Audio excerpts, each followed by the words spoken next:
തിരുവനന്തപുരത്ത് പൊതുഗതാഗതം തടസ്സപ്പെടുത്തി CPIM പാളയം ഏരിയ സമ്മേളനം നടത്തിയതിനെതിരെ ഹൈക്കോടതിയിൽ പൊതു താൽപര്യ ഹർജി. മരട് സ്വദേശിയാണ് ഹർജി നൽകിയത്. CPIM സംസ്ഥാന സെക്രട്ടറി, DGP എന്നിവരെ എതിർകക്ഷിയാക്കിയാണ് ഈ ഹർജി. വിഷ്ണു സുരേഷിന്റെ കൊച്ചിയിൽ നിന്ന്. വിഷ്ണു, വിവരങ്ങൾ എന്തൊക്കെയാണ്? ഉമേഷ്, വലിയ വിമർശനങ്ങൾക്ക് വഴിവെച്ചിരുന്നു പാളയം ഏരിയ സമ്മേളനത്തിന് റോഡ് തടഞ്ഞ് ഈ സ്റ്റേജ് കെട്ടിയത്. പിന്നാലെ പാളയം വഞ്ചിയൂർ പോലീസ് ഇതുമായി ബന്ധപ്പെട്ട് കേസെടുക്കുകയും ഒക്കെ ചെയ്തിരുന്നു.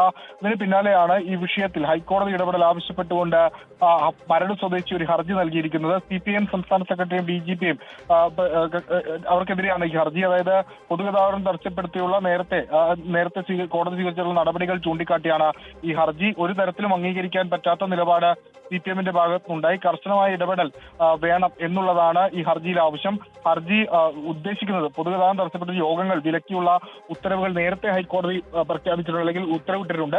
അത്തരം ഉത്തരവുകളുടെ അടിസ്ഥാനത്തിൽ ഈ വിഷയം കൂടി പരിഗണിക്കണം, ഇതിനും കൂടി നടപടി വേണം എന്നുള്ളതാണ് ഹർജിക്കാരന്റെ ആവശ്യം. ഉന്മേഷം. വിഷ്ണു സുരേഷാണ് വിശദാംശങ്ങൾ നൽകിയത്.